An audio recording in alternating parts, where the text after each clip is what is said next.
তো যেই ব্যক্তি নির্বাচনের আগেই ভূমিদস্যু কিংবা চাঁদাবাজদেরকে তার আশেপাশে স্থান দিচ্ছেন, তিনি নির্বাচিত হবার পর জনগণের জন্য কি কল্যাণ বয়ে আনবেন সেটা নিয়ে আমার প্রশ্ন আছে। তিনি যে ট্যাগলাইনটা নিয়ে এসেছেন, আমি খিলগাঁওয়ের সন্তান, আর তার যে নানু বাসা, যেটা নানু বাসা খিলগাঁয়ের যেই অংশে, সেটা কিন্তু ঢাকা 9-এ না, সে ঢাকা 11-তে।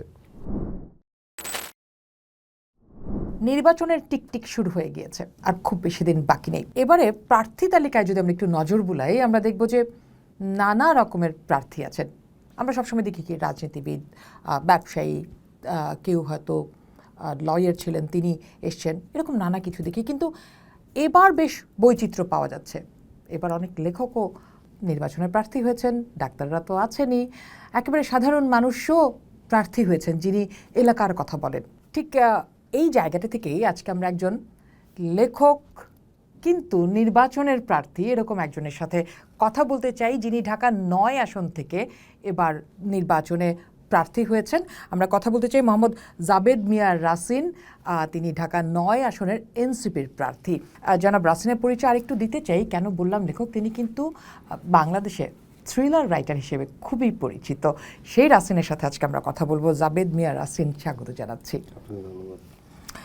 সো থ্রিলার লিখতেন, সেখান থেকে মানে রাজনীতিবিদ ছিলেন এবং থ্রিলার লিখতেন বা লেখক, সেখান থেকে নির্বাচনের প্রার্থী। কেমন লাগছে পুরো জার্নি? লিখতাম না, এখনো লিখি। আচ্ছা। আর রাজনীতির জার্নিটা আমার আসলে অনেক আগে থেকেই। আমার পছন্দের বিষয় হচ্ছে হিস্ট্রি, ইতিহাস নিয়ে পড়তে ভালো লাগে, জানতে ভালো লাগে। সেখান থেকেই রাজনীতি নিয়ে, যেহেতু ইতিহাস তো রাজনীতিরই একটা অংশ, সেখান থেকে রাজনীতি নিয়ে বিশ্লেষণ করা, রাজনীতি নিয়ে ভাবা, বিশ্বের বড় বড় বিপ্লবগুলো নিয়ে পড়ালেখা করা, বিশ্বের বড় বড় যুদ্ধগুলো, সেটার পরবর্তী পরিস্থিতি কী, সব কিছু নিয়ে, আন্তর্জাতিক রাজনীতি, ভৌগোলিক রাজনীতি, সব কিছু নিয়েই পড়াশোনা, জানার আগ্রহ। সেখান থেকেই আসলে মূলত রাজনীতি করার ইচ্ছা। এবং তখন ঢাকা বিশ্ববিদ্যালয়ে ভর্তি হবার পর ছাত্র রাজনীতির সাথে যুক্ত হওয়া, এবং একটা পর্যায়ে গিয়ে মনে হলো যে যেই রাজনীতিটা আমি করতে চাচ্ছি বা যে রাজনীতিটা মানে আমার দেশের জন্য বা মানুষের জন্য কল্যাণকর, সেই রাজনীতিটা আমি পাচ্ছি না। তখন রাজনীতিটা থেকে এক ধরনের বিদায় নেওয়ার পর পুরোপুরিভাবে কেরিয়ারে মনোনিবেশ করা, লেখালেখিতে মনোনিবেশ করা, লেখক হিসেবে মোটামুটি প্রতিষ্ঠিত হয়ে যাওয়া, তারপর একটা দীর্ঘ সময় পার হওয়া। এরপর আসলে একটা উক্তি আছে, লেনিনের বিখ্যাত উক্তি, এমনও অনেক দশক কেটে যায় যেখানে কিছুই হয় না, আবার অনেক সপ্তাহ কেটে যায় যেখানে দশকের মতন ঘটনা ঘটে। তো এরকমই কিন্তু একটা সময় আমাদের কাছে এসেছিল, সেটা হচ্ছে এই আমাদের জুলাই গণ অভ্যুত্থান। আমরা বিগত 17 বছরের যে একটা সময় পার করেছি, যে সময় কিছুই হচ্ছিল না, এরকম একটা ব্যাপার মানুষের মননে গেঁথে গিয়েছিল। মানুষ হতাশ হয়ে পড়েছিল যে আসলেই কি এই ফেসিবাদ থেকে আমরা মুক্ত পাবো কিনা। সেটা কিন্তু দেখা গেল যে পুরো 1 মাস বা আমরা যদি বলি 36 দিনের একটা জার্নির মধ্যে দিয়ে সেটা কিন্তু সমাপ্ত হলো। ঠিক এই জার্নিটার মধ্যে দিয়ে আমার আবার রাজনীতির সাথে যুক্ত হওয়া, রাজনীতির সাথে জড়িত হওয়া, এবং একটা পর্যায়ে এখন তো বর্তমানে সংসদ সদস্য প্রার্থী হিসেবেই আছি। এটা মোটামুটি রাজনীতি। এবং আচ্ছা, এই যে সংসদ সদস্য প্রার্থী হয়ে গেলেন রাসিন, ভোট দিয়েছেন কবার? আমি এখন পর্যন্ত ভোট দেইনি। আমি যাবার প্রথম ভোট দেওয়ার কথা ছিল, তখন আমি ভোট কেন্দ্রে যাওয়ার পর আমাকে বলা হলো যে তোমার ভোট দেওয়া হয়ে গেছে, তুমি চলে যাও। তখন আমার মনে হলো যে আসলে যেই নেতৃত্ব আমার না, সেই নেতৃত্ব তো আমি মেনে নিতে পারি না। তখন আমার মনে হয়েছে যে যে রাজনীতিটা আসলে আমরা করতে চাচ্ছি বা যে রাজনীতিটা আমাদের বর্তমান রাষ্ট্র কাঠামোর মধ্যে আছে, সেই রাজনীতিটা আসলে আমার পরিবর্তন করা দরকার। আমি পরিবর্তনের চিন্তা আমার মাথায় তখন থেকেই ছিল, এবং সেই পরিবর্তনের যে রাজনীতি বা পরিবর্তনের অঙ্গীকার, সেখান থেকে আমার পরবর্তীতে জুলাই অভ্যুত্থান পরবর্তী সময়ে জাতীয় নাগরিক কমিটির সাথে যুক্ত হওয়া এবং পরবর্তীতে জাতীয় নাগরিক পার্টির সাথে যুক্ত হওয়া। খুবই চমৎকার। পরিবর্তনের ইচ্ছা থেকে আপনি একটা পজ দিয়ে আবার এসছেন। তো পরিবর্তন কতখানি হলো 1.5 বছরে? কি পরিবর্তন করতে পারলেন? কতটুকু প্রতিশ্রুতি তো দিচ্ছেন, মানুষ কেন তার প্রভাব দেখছে না সেই প্রতিশ্রুতির? যদি আমি অনেস্টলি আনসার দিই, আমরা 5 তারিখের আগে যে পরিবর্তনটা চেয়েছিলাম, যে পরিবর্তনের আকাঙ্ক্ষায় মানুষ রাজপথে নেমে এসেছিল, সেই পরিবর্তনটা আমরা পাইনি। এটা হচ্ছে একদম আমার অনেস্ট অপিনিয়ন, অনেস্ট আনসার। কিন্তু কিছু ঘটনা ঘটেছে, কিছু আমরা পরিবর্তন আনার মতন অবস্থায় যেতে পেরেছি। একটা ব্যাপার হচ্ছে মানুষ তার বাক স্বাধীনতা ফেরত পেয়েছে, মানুষ তার কথা বলতে পারছে, এটা একটা বড় পরিবর্তন। সংস্কারের কিছু প্রস্তাব আছে যেটা গণভোটে যাচ্ছে, গণভোটে পাশ হয়ে আসলে সংস্কার প্রস্তাবনাগুলো যদি বাস্তবায়িত হয় তাহলে কিছু পরিবর্তন হয়তো আমরা দেখতে পাবো। কিন্তু এর বাইরে মোটা দাগে আমাদের যে সংস্কৃতির পরিবর্তনটা দরকার ছিল সেটা একেবারেই হয় নাই। তাহলে যে এনসিপি মানে আপনার দল যে সবসময় বলছে যে নয়া বন্দোবস্ত, সেই নয়া বন্দোবস্ত তো আপনি বলছেন যে আসলে তেমন একটা হয়নি, কিন্তু আপনাদের হাতে তো সুযোগ ছিল। এই 15 মাসে আমরা দেখেছি যে মন্দির ভাঙ্গা হয়েছে, মাজার ভাঙ্গা হয়েছে, বাউলদের উপর হামলা হয়েছে, নারীদের উপর হামলা হয়েছে, সংখ্যালঘুদের উপর হামলা হয়েছে। সেই জায়গাটিতে এনসিপি কতটা নয়া বন্দোবস্তের রাজনীতি হাজির করতে পারলো? এনসিপির নয়া রাজনীতির বন্দোবস্ত হাজির করতে পারলো কতটুকু, এই আনসারটা মানে এনসিপির ঘাড়ে চাপিয়ে দেওয়াটা এক ধরনের, আমি বলবো যে তার উপর মানে এটা ঠিক হবে না। কারণ হচ্ছে এনসিপি কিন্তু ক্ষমতায় ছিল না, এটা হচ্ছে প্রথম কথা। আমাদের ছাত্র উপদেষ্টা ক্ষমতায় ছিলেন 3 জন, একজন তো পদত্যাগ করে এনসিপিতে যুক্ত হলেন, আর 2 জন ছাত্র উপদেষ্টা ছিলেন যারা ছাত্রদের প্রতিনিধি। ছাত্ররা যেহেতু এই গণ অভ্যুত্থানের নেতৃত্ব দিয়েছিল, তাদের প্রতিনিধি হিসেবে তারা কিন্তু ক্ষমতার একটা অংশ হয়েছিলেন। কিন্তু পুরো ক্ষমতাটা যে তাদের হাতে ছিল ব্যাপারটা এরকম না।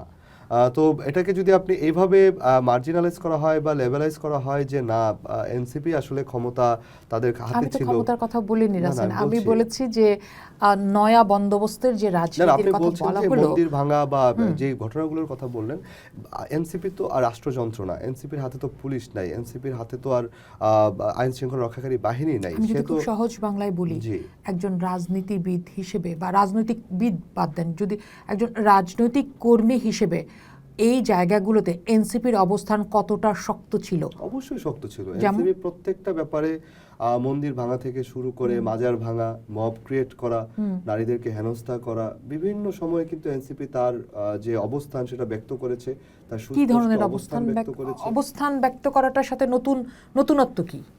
না, অবস্থান আপনি দেখেন মানে আমরা কি যখন পদ্ধতিতে অবস্থান ব্যক্ত করলে আমি সেই বুঝতে পারবো যে জায়গাটাতে সেটা আসছি।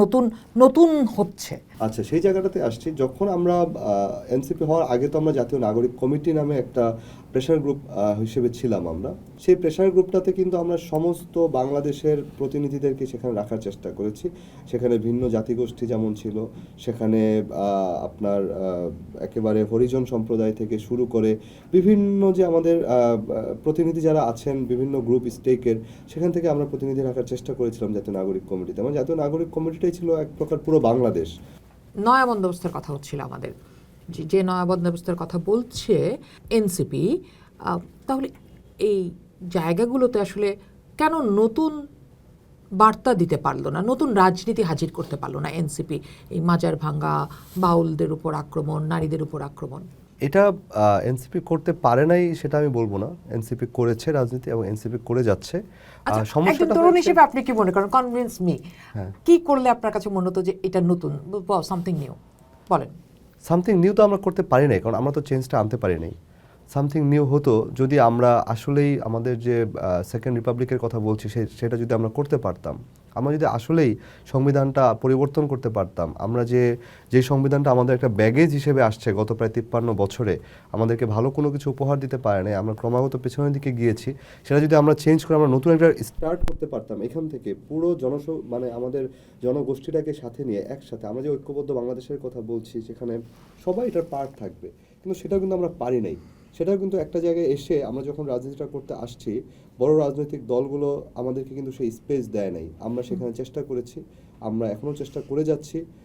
সাধারণ মানুষের কাছে আমাদের একটা জায়গা আছে, একটা অবস্থান আছে, সেটাকে আমরা শুধুমাত্র কাজে লাগিয়ে সেটাকে আমরা ধারণ করে আমরা সেটা চেষ্টা করছি। কিন্তু আপনার কি মনে হয় না রাসিন যে গত আগস্টে, 24 আগস্টে যে তরুণদের উপর মানুষ ভরসা করেছিল, 26 ফেব্রুয়ারিতে আসলে সেই তরুণদের উপর মানুষ বিশ্বাস রাখে না? না, এটা আমি মানতে রাজি না।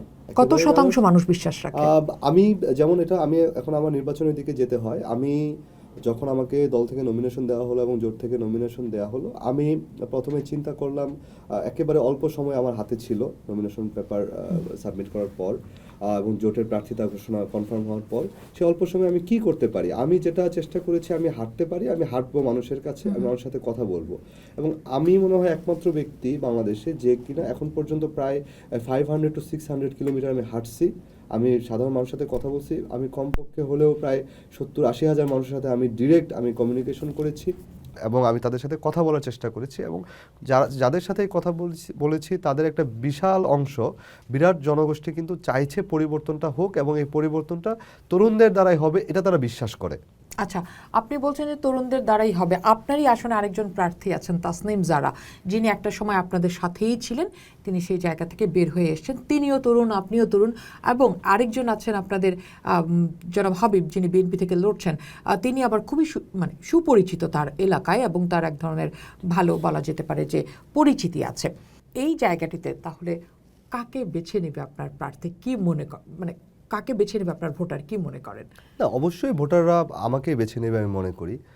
কারণ আপনি যে দুইজন প্রার্থীর কথা বললেন, একজনের কথা, হ্যাঁ তিনিও তরুণ, তিনি আমার সাবেক সহযোদ্ধা, আমার দলের সহকর্মী। কিন্তু তিনি যে ট্যাগলাইনটা নিয়ে এসেছেন, আমি খিলগাঁওয়ের সন্তান, তার যে নানু বাসা, যেটা নানু বাসা খিলগাঁওয়ের যেই অংশে, সেটা কিন্তু ঢাকা 9-এ না, সে ঢাকা 11-তে। কিন্তু আমার বাসা ঢাকার নয়, তো সেটা আমি বলতে পারি আমি এলাকার সন্তান। তো তার যে মূল ট্যাগলাইন সেটাই ভুল। এটা হচ্ছে প্রথম কথা। আরেকজনের যে কথা বলেন প্রার্থীর কথা, তিনি একটা ভালো মানুষ ট্যাগলাইন নিয়ে আছেন, যে তিনি খুবই ভালো মানুষ এবং তার কোনো ক্যারেক্টারে কোনো কালো দাগ নেই, ইটস গুড। বাট আপনি যদি তার চারপাশে তাকান, সেখানে আপনি দেখেন তার ডান হাত যিনি, তিনি হচ্ছেন একজন ভূমিদস্যু, ওই এলাকার কুখ্যাত ভূমিদস্যু, এবং তার বাম হাত যিনি আছেন চাঁদাবাজির সাথে সরাসরি যুক্ত। তো যেই ব্যক্তি নির্বাচনের আগেই ভূমিদস্যু কিংবা চাঁদাবাজদেরকে তার আশেপাশে স্থান দিচ্ছেন, তিনি নির্বাচিত হবার পর জনগণের জন্য কী কল্যাণ বয়ে আনবেন, সেটা নিয়ে আমার প্রশ্ন আছে। তো জনগণ আসলে খেয়াল করছে, জনগণ এখন জনগণ অনেক সচেতন। আমি যেটা বললাম যে 5 আগস্টের পর কী হয়েছে, যদি আমি বলি যে পরিবর্তনটা কোথায় হয়েছে, সেটা হচ্ছে মানুষের মননে একটা পরিবর্তন হয়েছে। মানুষ এখন তার অধিকার সম্পর্কে সোচ্চার আছে, মানুষ তার অধিকার সম্পর্কে জানে, সে বুঝতে চায়, তার এলাকার প্রার্থী কে কে হয়েছে সে এখন দেখতে চায়। আপনি একটা জিনিস খেয়াল করে দেখবেন, ঢাকা 9-এ আপনি যতই সামাজিক যোগাযোগ মাধ্যমে যান বা আপনি যেই নিউজগুলো আসছে আমাদের মেইন স্ট্রিম মিডিয়াতে, সেখানে দেখবেন ঢাকা 9-এর খুব ইনোসেন্ট একটা চেহারা দেখানো হচ্ছে, যে যেখানে যারা প্রার্থী আছেন তারা সবাই খুব ভালো মানুষ, এখানকার মানে যারা ভোটার আছেন তারা খুব দ্বিধায় আছেন যে কাকে নির্বাচিত করবেন, তারা এই ধরনের একটা ডায়লামার মধ্যে আছেন। কিন্তু এই ইনোসেন্সের পেছনে কিন্তু একটা খুবই যেটাকে বলে আমার খারাপ একটা দিকও কিন্তু আছে, যেই দিকটা মিডিয়াতে উঠে আসছে না। আমার এই আসনে এখনও প্রতি রাতে আমার ব্যানার ছিঁড়ে ফেলা হচ্ছে। আপনি ওখানে দেখবেন, সেখানে শাপলাকলির ব্যানার, 11 দলীয় জোটের ব্যানার, প্রতি রাতে আমাদের ব্যানার লাগানো হচ্ছে, তারা ছিঁড়ে ফেলছে এবং তারা একজোট হয়ে এই কাজটা করছে। সেখানে তারা এখানে যে শাপলাকলি একটা প্রার্থী আছে বা শাপলাকলি যে এখানে একটা বড় শক্তি হিসেবে আসছে, সেটা তারা মানুষের চোখের সামনে বুঝাতে দিতে চায় না, এই কারণে এই ন্যারেটিভগুলো তৈরি করছে। আবার একই সাথে আমাদের নেতাকর্মীরা যখন ব্যানার লাগাতে যাচ্ছে বা তারা যখন আমাদের মা বোনরা যখন দরজায় দরজায় যাচ্ছেন শাপলাকলির বার্তা নিয়ে, সেখানে তাদেরকে হেনস্থা করা হচ্ছে, মারধরের ঘটনাও ঘটেছে। আমরা এগুলো নিয়ে অভিযোগ দিয়েছি। কিছুদিন আগে একটা সিসিটিভি ফুটেজে আমরা দেখেছি ব্যানার ছিঁড়ে ফেলা হচ্ছে এবং সেখানে যে নেতৃত্ব দিচ্ছেন তিনি হচ্ছেন একজন প্রার্থীর খুবই কাছের লোক। আমরা এটা নিয়েও কিন্তু প্রশাসনকে জানিয়েছি, লিখিত অভিযোগ দিয়েছি, কিন্তু এখন পর্যন্ত প্রশাসন কোনো ব্যবস্থা নেয়নি। আমার সাথে শুধুমাত্র কোনো রাজনীতির সাথে যুক্ত নয়, না এনসিপির রাজনীতি, না জামায়াতের রাজনীতি, একেবারেই এলাকার একজন সাধারণ মানুষ। তিনি শুধুমাত্র গণসংযোগে আমার সাথে কথা বলে ভালো লাগায় তিনি গণসংযোগে সেদিন উপস্থিত ছিলেন, তাকে হুমকি দেওয়া হয়েছে যে নির্বাচনের দিন তাকে যেন ভোট কেন্দ্রের আশেপাশে না দেখা যায়। এই ধরনের হুমকি ধামকি কিন্তু এখন প্রত্যেকটা মানুষকে দেওয়া হচ্ছে। সেক্ষেত্রে যেহেতু হুমকি ধামকির প্রসঙ্গেই আসলেন, আপনার কাছে দুটি প্রশ্ন একসাথে করতে চাই। নির্বাচনের দিন নিয়ে আপনি শঙ্কিত কিনা, নির্বাচন হওয়া নিয়ে আপনার কোনো ধরনের শঙ্কা আছে কিনা, এবং একই সাথে লেভেল প্লেইং ফিল্ড দেখছেন কিনা আপনি আপনার আসলে? নির্বাচন হওয়া নিয়ে আমি শঙ্কা দেখছি না। নির্বাচনটা হতে হবে, বাংলাদেশের যে গণতান্ত্রিক যাত্রায় আবার ফিরতে হলে একটা স্টেবল গভর্নমেন্ট থাকা দরকার। সেই জায়গাটা আমরা মনে করি যে একটা নির্বাচিত সরকার সবচেয়ে ভালো একটা ব্যবস্থা বর্তমান কাঠামোতে, তো সেই জায়গাটায় নির্বাচন হতেই হবে।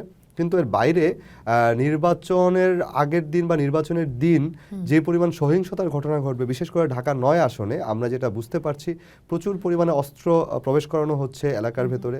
আমি থানার ওসিকে যখন জানালাম যে এই ধরনের ঘটনা ঘটছে, তারা এক প্রকার বলছে যে হ্যাঁ তারা অভিযান চালাবে। আমি স্বরাষ্ট্র উপদেষ্টার সাথে দেখা করেও আমি এই বিষয়ে তার কাছেও আমি কথা বলে এসেছি। আমার শুধু মাদক প্রবেশ করানো হচ্ছে, এই নির্বাচনকে কেন্দ্র করে ৮০,০০০ পিস ইয়াবা প্রবেশ করানো হয়েছে, এই তথ্য একেবারে ওপেন যে কর্মীদেরকে তারা এটা সরবরাহ করছে এবং নির্বাচনের দিন পর্যন্ত পুরো জিনিসটাকে একটা চেইনের মধ্যে নিয়ে আসার জন্য তারা এই কাজগুলো করছে। আমরা এগুলো প্রশাসনকে জানিয়েছি, কিন্তু প্রশাসনের নির্বাচন কমিশন কিংবা আইন শৃঙ্খলা রক্ষাকারী বাহিনী তাদের কারো কাছ থেকে কি কোনো সাড়া পাননি? কোনো সাড়া আমি এখন পর্যন্ত পাইনি। তারা শুধুমাত্র বলেছে অভিযান চালাবে, এখন সে অভিযান কবে চালাবে, কি করবে সেটা আমি এখনো জানি না। এখন পর্যন্ত কোনো অভিযানও চলেনি। আর নির্বাচনের দিন কেন্দ্রিক নিয়ে তারা কিন্তু পুরো এলাকাতে এক ধরনের ত্রাস এখন পর্যন্ত সৃষ্টি করে ফেলেছে। তারা সাধারণ ব্যবসায়ী যারা আছে তাদের কাছে গিয়ে বলছে যে 12 তারিখের পর কিন্তু দেখে নেওয়া হবে। সাধারণ ভোটার যারা আছেন তাদেরকেও বলা হচ্ছে, মানে তারা এমন একটা পরিস্থিতি সৃষ্টি করার চেষ্টা করছে যাতে সাধারণ জনগণ ভোট কেন্দ্রে না যায়। তারা বুঝে গেছে যে সাধারণ জনগণ পরিবর্তনের জন্য মুখিয়ে আছে এবং একটা গণ রায় দেওয়ার জন্য নীরব ভোট বিপ্লবের অপেক্ষায় আছে। এটা তারা বুঝে গেছে যে তাদের পরাজয় সুনিশ্চিত। এটা বুঝে তারা এই হুমকি ধামকি, তারা একটা ত্রাসের রাজত্ব কায়েম করার চেষ্টা করছে, যার মাধ্যমে আসলে তাদের উদ্দেশ্য হচ্ছে মানুষকে ভোট কেন্দ্র থেকে বিরত রাখা এবং এর মাধ্যমে তারা তাদের কার্য হাসিল করার চেষ্টা করবে, যেটা আমরা বিগত 18 সালের ইলেকশনও দেখেছি কিংবা 24-এর আমিরামি ইলেকশনও দেখেছি। এরকম কিছু একটা করার পরিকল্পনা তাদের মধ্যে আছে। আরেকটা ব্যাপার যেটা আপনি বলছিলেন লেভেল প্লেইং ফিল্ড নিয়ে, লেভেল প্লেইং ফিল্ড একেবারেই নাই। যেটা আমি বললাম যে আমি আমার ব্যানার ছিটছে, আমার নেতাকর্মীদের গায়ে হাত তুলছে, এসব নিয়ে যখন আমি থানায় যাচ্ছি কিংবা আমি যখন প্রশাসনকে জানাচ্ছি, প্রশাসন এক প্রকার তারা তাদের অসহায়ত্ব প্রকাশ করছে। আমাকে প্রশাসনের লোক থেকে বলা হচ্ছে যে ভাই সব কিছু তো আগের মতো হয়ে গেল, এখন আমরা কি করব? আপনি কি করবেন সেটা দেখার জন্য তো আপনাকে বসানো হয় নাই, আপনাকে অ্যাকশন নেওয়ার জন্য বসানো হয়েছে। সেই অ্যাকশনটা তারা নিচ্ছে না। তো এই যে ইনোসেন্ট একটা চেহারা ঢাকা ৯ নিয়ে সামাজিক যোগাযোগ মাধ্যমে আছে, তার আড়ালে কিন্তু আসলে এক ভয়াবহ অবস্থা বিরাজমান। চেহারা আছে। ভোটারদের মধ্যে কি ধরনের মনোভাব দেখতে পান? ভোটাররা কিছু কিছু ভোটার আসলে শঙ্কিত, যদি আমি একেবারে অনেস্টলি বলি। আবার কিছু কিছু ভোটার আছে তারা খুবই চুপচাপ আছে এবং তারা নীরব সমর্থন দিবে, এই ধরনের একটা মনোভাব আমি দেখতে পাচ্ছি। এবং ভোটের দিন তারা ভোট কেন্দ্রে যাবে, যত বাধায় থাকুক না কেন, যত প্রতিকূলতায় থাকুক না কেন, তারা ভোট কেন্দ্রে যাবে এবং তাদের পছন্দ মতো, তাদের পছন্দের ব্যক্তিকেই তারা ভোট দেবে। এই যে পছন্দের প্রার্থীর কথা আপনি বলছেন, আপনার কাছে কি মনে হয় এখনকার ভোটাররা দল দেখে, মার্কা দেখে নাকি প্রার্থী দেখে? তিনটাই। আমি যদি বলি তিনটাই। কারণ আমাদের এখানে যে রাজনীতির সংস্কৃতি যেহেতু আমরা পুরোপুরি বদলাতে পারি নাই, কিন্তু কিছুটা পরিবর্তন হয়েছে। আমি যেটা আগের আলোচনায় বলছিলাম, সেখান থেকে জনগণ এখন অনেকটাই সচেতন আছে। তারা তাদের প্রার্থীকে, তাদের কি পরিচয়, তারা কি সামনে এলাকার জন্য নিয়ে আসবে বা তাদের প্রতিশ্রুতি কি, এগুলো তারা দেখছে, যাচাই বাছাই করছে। তার পাশাপাশি তাদের সমগ্র বাংলাদেশ নিয়েও তাদের কিন্তু একটা পরিকল্পনা আছে বা তাদের একটা চিন্তাভাবনা আছে। সেই জায়গাটা থেকে তারা দল এবং মার্কা সেটাও তারা বিবেচনায় রাখে। সেক্ষেত্রে নিশ্চয়ই কোন দলের আদর্শ কি সেটাও তারা বিবেচনায় রাখে। হ্যাঁ, অবশ্যই। তো যখন এনসিপির মতো একটা তরুণদের দল, যারা নিজেদেরকে বলছিল যে মধ্যপন্থার দল, একটা মধ্যপন্থার দল একটা ডানপন্থার দলের সাথে জোটে আসলো, এইটার প্রভাব ভোটারদের মধ্যে কেমন পড়বে বলে আপনি মনে করেন? আমি এখন পর্যন্ত কোনো প্রভাব দেখি নাই। থিওরিটিক্যালি এটা আমাদের যে জোটের অবস্থান সেটা আমি মনে করি ঠিক আছে। আমরা যেহেতু একটা মধ্যপন্থী দল এবং ডানপন্থী কোনো একটা জোটের সাথে যাওয়া, এটা আমাদের ক্যারেক্টারকে আসলে রক্ষা করবে ইন ফিউচারেও, আমাদেরকে মধ্যপন্থী দল হিসেবেই বেড়ে উঠতে সাহায্য করবে। বরঞ্চ এটা ভুল হতো যদি আমরা অন্য কোনো মধ্যপন্থী দলের সাথে জোট করতাম, তাহলে সেখানে বিলীন হয়ে যাওয়ার একটা সম্ভাবনা ছিল। এখন সেটা থাকবে না, সেখানে আমাদের অবস্থানটা পার্থক্য করা সম্ভব হবে। আর জোট করার ক্ষেত্রে কিন্তু আসলে এখানে দলীয় আদর্শের চাইতে আমরা যেটাকে প্রাধান্য দিয়েছি সেটা হচ্ছে সংস্কার কেন্দ্রিক রাজনীতি। আমরা যেটা প্রথমে বলছিলাম, যেহেতু 5ই আগস্টের পরে আমরা সংস্কারটাকে প্রধান এজেন্ডা হিসেবে রাজনীতিতে নিয়ে এসেছি এবং সংস্কারটাকে আমরা প্রধান এজেন্ডা হিসেবে আনার কারণেই কিন্তু সরকার এই সংস্কার কমিশনগুলো তৈরি করে এবং যার পরিপ্রেক্ষিতেই কিন্তু জাতীয় ঐকমত্য কমিশন গঠন এবং সেখান থেকে জুলাই জাতীয় সনদ প্রণয়ন। এই পুরো জার্নিটা কিন্তু এনসিপি লিড দিয়েছে এবং এখানে কিন্তু সরাসরি আমার কাজ করার সুযোগ হয়েছে এবং একটা পর্যায়ে আমি লিড দিয়েছি এনসিপির পক্ষ থেকে। এবং জুলাই জাতীয় সনদ প্রণয়নে আমার বেশ কিছু ব্যক্তিগত পর্যায়ে আমার ভূমিকা আছে। এই সব কিছু মিলায়ে আমরা কিন্তু সংস্কার কেন্দ্রিক রাজনীতিটাকে আমাদের প্রধান রাজনৈতিক এজেন্ডা বানিয়েছি এবং এটা আমাদের রাজনৈতিক মূল সামনের লড়াইয়ের হাতিয়ার। সেই জায়গাটায় সংস্কারকে যারা বেশি ওন করে, যারা সংস্কারটা বাস্তবায়নের ক্ষেত্রে বেশি আন্তরিক, তাদের সাথে আমরা আসলে জোট করতে বেশি উদ্বুদ্ধ ছিলাম এবং সে কারণে এই জোটটা হওয়া। কিন্তু তাহলে এই যে যাদের যে আদর্শের সাথে আপনারা একীভূত হলেন, একসাথে হলেন, সেক্ষেত্রে সেই আদর্শ যখন বলছে বাংলাদেশে শরিয়া আইন হবে, সেই আদর্শ যখন বলছে যে নারীদের কর্মসংস্থান, কর্মস্থল, তার বাইরে বের হওয়া, নারীর স্বাধীনতা নিয়ে যখন বিরূপ মন্তব্য করছে, তখন আপনারা আদর্শগতভাবে কতটা ঠিক থাকছে? আদর্শগতভাবে আমি তো প্রথমে বললাম এই জোটটা হয়েছে কিন্তু নির্বাচন না, এই কথাটির সাথে আপনি কতটা একমত? আমি এই কথাটির সাথে একমত না। প্রথমত হচ্ছে আমার রাজনীতির একটা আদর্শ আছে, আমার ব্যক্তিগত একটা আদর্শ আছে, এবং আরেকটা রাজনৈতিক দল, রাজনৈতিক জোট এখানে আছে। তো পুরো বিষয়টাকে আপনি আদর্শিকভাবে যদি আমার সাথে মেলাতে যান তাহলে সমস্যা ক্রিয়েট হবে, কারণ এটা পুরোটা একটা নির্বাচন কেন্দ্রিক জোট, এটা কোনো আদর্শিক জোট না। এবং আরও স্পষ্ট করে বলতে এটা সংস্কার কেন্দ্রিক জোট। সামনের বাংলাদেশের সংস্কারটাকে আমরা যেভাবে বাংলাদেশের রাষ্ট্র কাঠামোটা পরিবর্তন করতে চাই, সেই পরিবর্তনটা করার জন্যই আমরা কিন্তু এই জোটটা করা।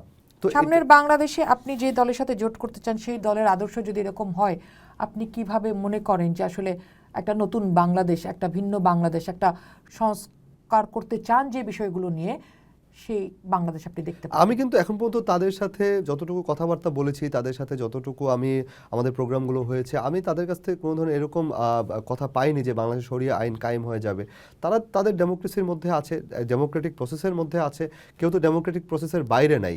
যারা ডেমোক্রেটিক প্রসেসের বাইরে গিয়ে শরিয়া আইন কায়েম করতে চায় সেটা তাদের ব্যক্তিগত ব্যাপার, কিন্তু এখন পর্যন্ত এই জোটে যারা আছে ব্যক্তিগত কিভাবে হবে? অবশ্যই, কারণ আপনি ধরলাম এই জোট জিতলো, হ্যাঁ, সো এই জোট যেটা ব্যক্তিগত থাকবে না, আপনি তো একটা ডেমোক্রেটিক প্রসেসের মধ্যে আছেন। আপনি ডেমোক্রেটিক প্রসেসের মধ্যে থেকে আপনি তো সেটা শরিয়া আইন কায়েম করতে পারবেন না। আপনাকে ডেমোক্রেসি প্রতিষ্ঠা করতে হবে এখানে, যেহেতু আপনি ডেমোক্রেটিক প্রসেসের মধ্যে দিয়ে নির্বাচনের মাধ্যমে আপনি ক্ষমতায় যাচ্ছেন। তো শরিয়া আইন না, সেটার জন্য আপনার বিপ্লব করতে হবে, সেটার আলাপ ভিন্ন। আপনার জোট সঙ্গী সেই তথ্য জানে যে আপনি আসলে এই মানসিকতা? সেটা অবশ্যই আমরা তো বললামই, আমরা যে একটা মধ্যপন্থী দল এবং আমরা আমাদের আদর্শের জায়গায় কিন্তু আমরা ঠিক আছি। এটা যেটা হয়েছে সেটা পুরোটা একটা নির্বাচন কেন্দ্রিক জোট। সেটা তো তার, আমি বলছি সেটা হচ্ছে তাদের দলীয় ব্যাপার, তাই না?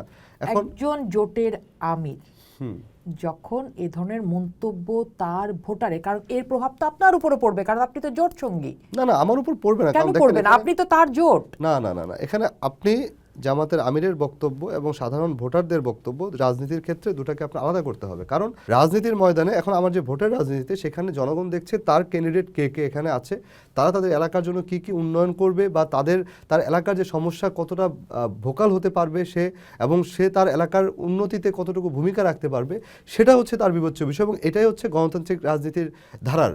তাহলে এই জায়গাটাতে যদি আমি আপনাকে আপনার নারী ভোটার যদি মনে করে যে জোটের প্রার্থী আমার এলাকায় নির্বাচন করছেন, সেই জোটকে যদি আমি ভোট দিই আমি নিরাপদ হব না, ভোট কাটলো নাকি ভোট কাটলো? তারা একেবারে ভাবছে না সেটা, বরঞ্চ তারা ভাবছে এই জোট যদি ক্ষমতায় আসে তারা সবচেয়ে বেশি নিরাপদ থাকবে। আমি আজকে সকালে 3টি নারী সমাবেশ করে আসছি এবং প্রত্যেকটিতে আমাদের 200-250-র উপরে উপস্থিতি ছিলেন। এই মুহূর্তে কি আপনি ধর্মীয় উগ্রবাদের কোনো ঝুঁকি দেখেন? আমি দেখছি না। পঞ্চ এনসিপি যতক্ষণ এই জোটে আছে, এই জোট উগ্রপন্থার দিকে যাবে না।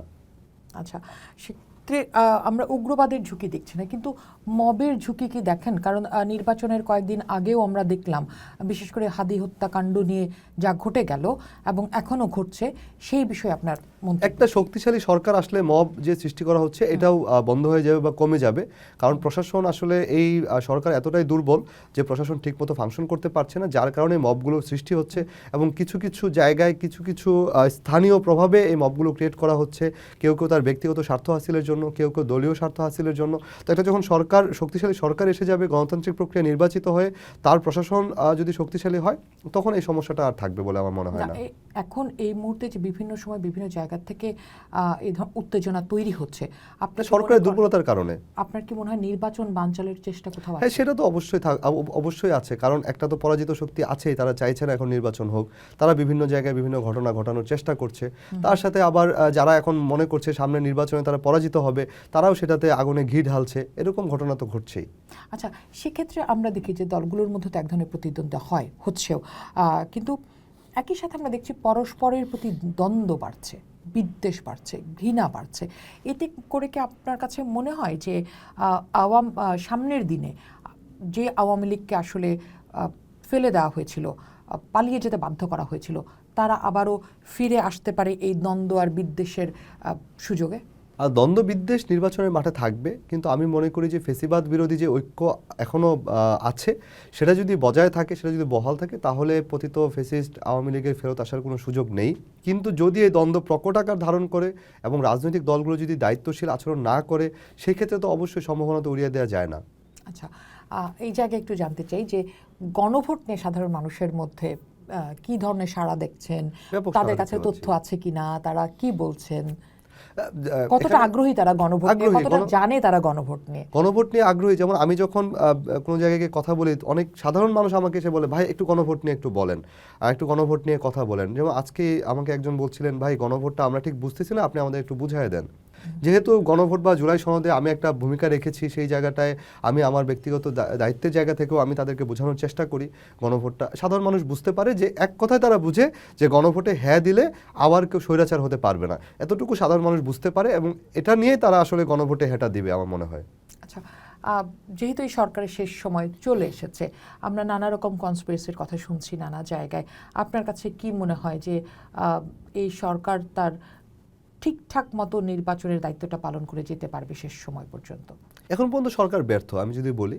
সে নির্বাচন যতটুকুই হচ্ছে, যা হচ্ছে, সেই রাজনৈতিক দলগুলো বলেন, প্রার্থী বলেন, সাধারণ জনগণ বলেন, তারা আসলে এখন পর্যন্ত তারা যথেষ্ট দায়িত্বশীল এবং ধৈর্যের সাথে আচরণ করছে বলেই আসলে এটুকু সামনে আগাচ্ছে। আইন শৃঙ্খলা রক্ষাকারী বাহিনী বলেন, পুলিশ প্রশাসন বলেন, কিংবা জনপ্রশাসন বলেন, কারো কিন্তু তেমন কোনো ভূমিকা নেই, এবং তারা আসলে এক প্রকার নীরবে একটা দল আসলে তারা নির্বাচনের মাধ্যমে করোনেশনের অপেক্ষায় আছে বলে আমার কাছে মনে হচ্ছে। তারা ওইটার জন্য অপেক্ষা করছে। কিন্তু সাধারণ ভোটার যারা আছেন, সাধারণ জনগণ যারা আছেন, তারা আসলে পরিবর্তনের পক্ষে রায় দেবে বলে আমার মনে হচ্ছে। সেক্ষেত্রে এই যে শেষ সময়ে এসে আমরা কিছু চুক্তির কথা জানতে পারলাম, যে চুক্তি বলা হচ্ছে গোপন চুক্তি, আবার বেশ কিছু ক্রয় বাণিজ্য হয়ে গেল, এই বিষয়গুলিকে আপনি কিভাবে দেখেন এই সরকারের সময় শেষ সময়ে এসে এই ধরনের নীতি নির্ধারণী যে চুক্তিগুলি হচ্ছে? না, আমরা কিন্তু প্রথমেই আমাদের যে সংস্কারের এজেন্ডাগুলোতে আমরা বারবার বলে এসেছি, যে কোনো চুক্তি, সেটা যেহেতু একটা সরকার একটা জনগণেরই তো প্রতিনিধিত্ব করে, জনগণের অবশ্যই জানার অধিকার আছে কি চুক্তি হচ্ছে, কার সাথে হচ্ছে, সেই চুক্তিতে বাংলাদেশের স্বার্থ রক্ষা হচ্ছে কিনা। এটা আমরা প্রথম থেকে আমাদের দলের স্ট্যান্ড একটাই আছে, এবং সেটা আমরা এখনও বলবো যে যে চুক্তিগুলো হয়েছে বা হচ্ছে, সেগুলো অবশ্যই জনসম্মুখে প্রকাশ করা উচিত। আর শেষ মুহূর্তে এসে সরকার যে সকল চুক্তি করছে, এগুলো আসলে দরকার ছিল না, এগুলো কতটা দরকারি সেটা নিয়ে আমাদের প্রশ্ন আছে। সরকার আসলে কি বিবেচনায় এই চুক্তিগুলো করেছে, সেটা সম্পর্কে আসলে আমার এখন পর্যন্ত সেরকম স্পষ্ট ধারণা নেই। তাহলে শেষ জায়গায় আসতে চাই, আপনার রাজনীতি শুরু আসলে ছাত্রদল দিয়ে। আপনি আগে ছাত্রদল করতেন, এখন আপনি এনসিপির সাথে আছেন। আপনি শুরুতেই বলছেন যে মধ্যপন্থার রাজনীতি আপনি করতে চান না। একটা মধ্যপন্থার দল থেকে চাই না বলি না, মধ্যপন্থার রাজনীতির সাথে আপনি থাকতে চান না? না না না, বিএনপিও মধ্যপন্থার রাজনীতি করে। সেটা আপনি পুরোপুরি ভুল কোটেশন করছেন। আমি বলেছি আমরা যেহেতু একটা মধ্যপন্থী দল, আমরা তো মধ্যপন্থী রাজনীতি করতে চাই, আমরা অবশ্যই মধ্যপন্থী রাজনীতি করতে চাই। এখানে তো আমরা মধ্যপন্থী দল করেছি। একটা মধ্যপন্থী দল যদি আরেকটা বড় মধ্যপন্থী দলের সাথে কোনো জোট করে, তাহলে ছোট দলটার তার সাথে বিলীন হয়ে যেতে হয়, যেটা জাতীয় পার্টি হয়েছে আওয়ামী লীগের সাথে গিয়ে। আপনি এখন জাতীয় পার্টির কোনো অস্তিত্ব আছে আপনি দেখতে পাচ্ছেন নাই, দল হিসেবে সে স্ট্রংভাবে দাঁড়াতে পারে না। সেই জায়গাটা আমি বলেছি একটা মধ্যপন্থী দল, সে ডান হোক বা বাম হোক, সে যদি এমন কোনো দলের সাথে জোটে যায় যেখানে তার চরিত্রটা পৃথক করা যায়, তখন সে অনেক বড় হয়ে উঠতে পারে। সেই জায়গাটায় আমি বলেছি আমরা অবশ্যই মধ্যপন্থী রাজনীতি করতে চাই। আচ্ছা, মধ্যপন্থীরা তাহলে আগের মধ্যপন্থার রাজনীতি ছাড়লেন যে কোনো স্বপ্ন না দেখে? সেটা তো বললাম, সেই মধ্যপন্থী রাজনীতি, যেই মধ্যপন্থী রাজনীতির স্বপ্ন দেখে আমি গিয়েছিলাম, সেই মধ্যপন্থী রাজনীতি আমি দেখতে পাইনি। সেখানে পরিবারতন্ত্র, সেখানে একটা ব্যক্তিকে কেন্দ্র করে স্লোগান দেওয়া, এই জিনিসটা আমার একেবারেই অপছন্দ ছিল। তারপর সব সময় সেখানে যেই পুঁজিবাদী রাজনীতির কথা তারা বলে আসছে, পুঁজিবাদী রাজনীতির যে ব্যবস্থা তারা নিয়ে এসেছে, সেটাও আমার একেবারেই পছন্দ ছিল না। এবং একটা পর্যায়ে যখন আমি দেখলাম যে না, তারা যে পরিবর্তনের কথা আসলে বলছে, সেই পরিবর্তনটা আসলে তারা নিজেরা চায় না, তাদের দলের ভেতরে আসলে কোনো ডেমোক্রেসি নেই, সেই জায়গাটাতেই আমি আসলে বিমুখ হই রাজনীতি থেকে, এবং এক পর্যায়ে রাজনীতি থেকে অনেকটাই নির্বাসনে চলে যাই। তাহলে আবার যেহেতু রাজনীতিতে এসছেন এবং মেম্বার অফ পার্লামেন্ট হতে চাচ্ছেন, সেক্ষেত্রে আপনার এলাকার মানুষ আপনাকে ভোট দিলে তার জীবনে কোন জিনিসটা ঘটবে যেটা সে মনে করবে যে আমি কৃতজ্ঞ ভোটটা দেওয়ার জন্য? দেখেন, আমি ওই এলাকার সন্তান, আমি ওই এলাকার একদম প্রত্যন্ত অঞ্চল থেকে বেড়ে ওঠা একটা ছেলে। আমাদের এই 9 আসনের অনেকগুলো এলাকা আছে যেগুলো একেবারে প্রত্যন্ত অঞ্চল, এখনও বাঁশের সাঁকো আছে, সাঁকো দিয়ে মানুষ পারাপার করে, ব্রিজ নাই, এটা কেউ সচক্ষে না দেখলে বিশ্বাস করবে না, যেখানে এখনও ক্ষেত খামার আছে, এরকম জায়গা ঢাকা শহরের ভেতরে আছে। তো এই জায়গায় আমি এরকম একটা প্রান্তিক জায়গা থেকে বেড়ে ওঠা একটা ছেলে, ওই জায়গার মানুষের সমস্যা আমি সবচেয়ে বেশি অনুধাবন করতে পারি। সেই জায়গার মানুষের যে দুঃখ কষ্ট বলেন, তাদের যে যাপিত জীবনের লাঞ্ছনা বলেন, সব কিছু আমি আসলে অনুধাবন করতে পারি। একই সাথে আমি কিন্তু আমার কাজের জায়গাটাও সাক্ষরতা রেখেছি যে আমি ঐকমত্য কমিশনে আমার দলের পক্ষ থেকে ভূমিকা রেখে সংবিধান পরিবর্তনের মতন বিষয়ে আমি আমার ভূমিকা রেখেছি, যেটা সমগ্র দেশবাসী দেখেছে। তো তার যে সমস্যা আছে সেটা অনুধাবন করা এবং সমাধানের জন্য ভয়েস রেজ করা, সমাধানের একটা পথ খুঁজে নিয়ে আসা, এই দুটোই কিন্তু আমার ভেতর আছে, যেটা ইতোমধ্যে প্রমাণিত। সেই জায়গাটায় আমি মনে করি যে তারা যদি ভোটটা দেন আমাকে, আমি সেই জায়গাটায় তাদের যে সমস্যাগুলো আছে সেগুলো নিয়ে সবচেয়ে বেশি ভয়েস রেজ করে তার সমস্যার সমাধানে আমি কাজ করতে পারবো। আর যদি ভোট না পান তাহলে রাসিন কোন রাসিন হয়ে উঠবেন? এখানে আমি যদি ভোট না পাই তাহলে সেক্ষেত্রেও আমার কিন্তু ব্যক্তিগত অনেকগুলো পরিচয় আছে, যে পরিচয়গুলো দিয়ে আমি জনগণের পাশে থাকার মতন অনেক কাজ করে যেতে পারবো। যেমন আমি পরিবেশবিদ, আমি পরিবেশ কর্মী, পরিবেশ নিয়ে আমার দীর্ঘ জার্নি আছে। আমি ওই এলাকার পরিবেশ নিয়ে কিন্তু অনেকদিন কাজ করেছি। আমি লেখালেখি করি, লেখালেখি মানুষের কথাই বলি। সেই জায়গাটাতেও মানুষের পাশাপাশি থাকার, মানুষের কথা বলার, মানুষের সাথে কাজ করার জায়গা তো অবশ্যই থাকবে। অনেক ধন্যবাদ রাসিন, আপনার জন্য শুভকামনা থাকলো। সবচেয়ে বড় কথা, রাজনীতিবিদ যখন মানুষের জন্য কাজ করতে চান সত্যিকার অর্থে, তার সুযোগ থাকে, সে ভোটে জিতুক বা না জিতুক, তারপর আপনার জন্য শুভকামনা থাকলো। অনেক ধন্যবাদ। রাসিন একেবারেই নতুন প্রার্থী, যার আসলে ভোট দেওয়ার অভিজ্ঞতা নেই, তিনি এবার নির্বাচনে দাঁড়াচ্ছেন। সেক্ষেত্রে তার জন্য শুভকামনা তো বটেই, কিন্তু আপনি যখন ভোটার, আমাদের প্রত্যেকেরই উচিত আমাদের প্রার্থী আমরাই নির্বাচন করব, আমার নেতা আমরাই নির্বাচন করব। তাই 12ই ফেব্রুয়ারি অবশ্যই আমি আমার কেন্দ্রে যাব ভোটটি দিতে। পোস্ট দেখুন, ভাবুন, করুন, পোস্টের সাথেই থাকুন।